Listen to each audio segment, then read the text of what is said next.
Right, so SoulCalibur, a great game for the Sega Dreamcast library and one of my favourite top 10 games of all time. We're going to talk about two main modes, and the one we're going to actually talk about mostly is going to be arcade mode and team battle. However, we won't touch upon mission battle for the reasons that I don't really like that mode at all. But there is one catch. There's only one way to unlock a certain character that everyone would want to play as by playing mission battle mode. And actually have to be her in mission mode to actually unlock the character I am talking about. The basic idea of the game is to fight 2 rounds, however I have turned the rounds onto 1 round. Also there is a timer generally, it's about 40 seconds, I have turned the timer off. I know that I should probably keep it on for the review, but however I feel the game is best played with the timer like the way it is. Each character has 2 grappling moves and a bunch of other combination moves, and it's so easy to pull together. It just really takes a little bit of practice. Each stage, basically, the enemies get harder and harder. One of the things I really like about this game is not only is it fun to play, it's not extremely difficult, and it inclines at a great rate. It's a lot easier than Mortal Kombat, and it works a lot better than Mortal Kombat. The 3D environment works perfect. This is basically Super Mario World N64 meets Tekken.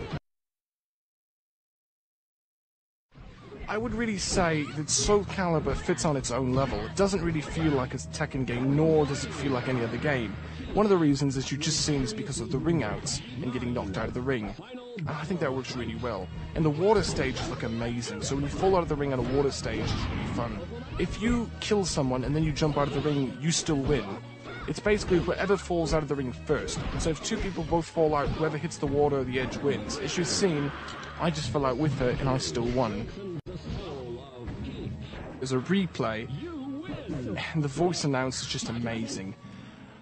Also, from this game that most the other games don't have is the Japanese subtitle, basically this Japanese voiceovers. So you have to really read the text to understand it, but I feel that the game actually needs it, because the voice actors do all the characters appropriately. It's just that it's in Japanese, which is really well. So the one stage I really wanted to show you, and the one character is Inferno. Inferno basically can use all the characters in the game, so he has the moves of all the different characters.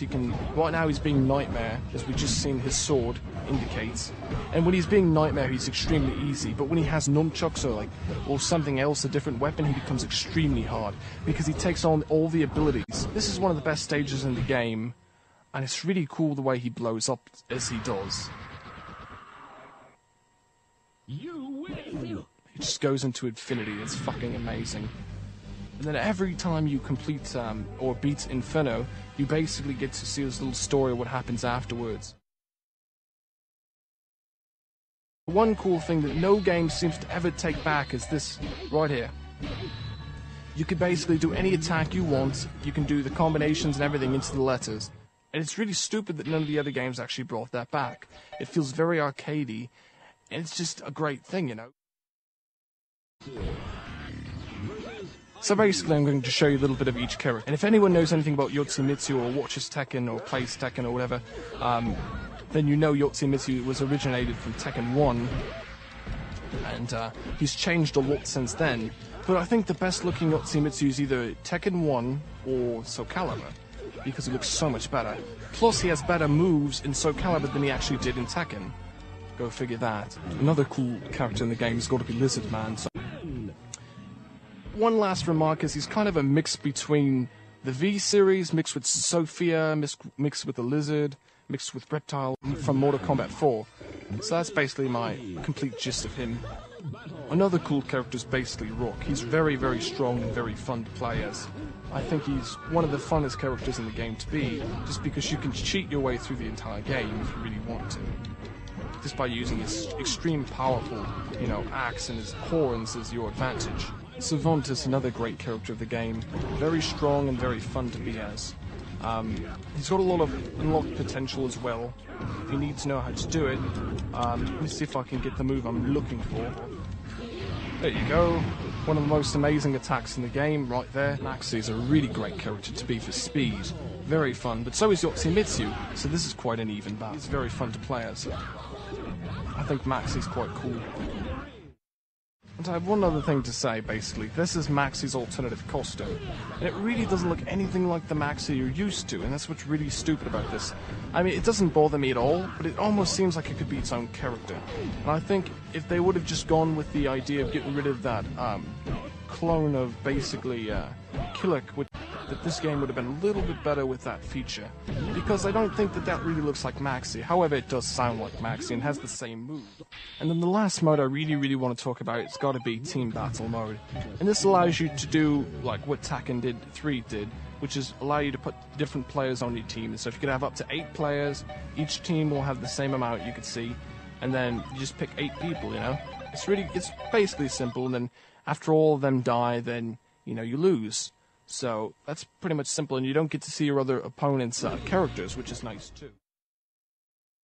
When I first started doing this review, my life bar was all the way at 130%, and I did that for a reason. But I forgot that I was going to do the review, and you might have noticed that some of the characters were taking off more damage. That was not because they were stronger, it's just because I turned down the limit to 100% from 130. So, hope you've enjoyed this review. This is the first of Season 3.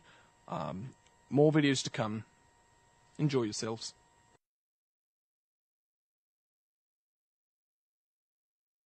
One of the cool things you can do that most people don't know is, like I said, you can turn up the life bar and everything, but what's really fun to do is when you put it on 0, because this allows you to play basically out of the ring mode. The only way to win is if you knock your opponent out of the ring, and it's really fun and it works really well. If you're into the Mortal Kombat fast-paced kind of game of killing each other, then 90% life bar will work very well. And you can do the same thing for basically versus player games. However, they give you the option to have 0 life or 80% life. 0 life basically means you get hit once you lose. And I think these kind of give you a lot of different ways to play, and I think it's really fun.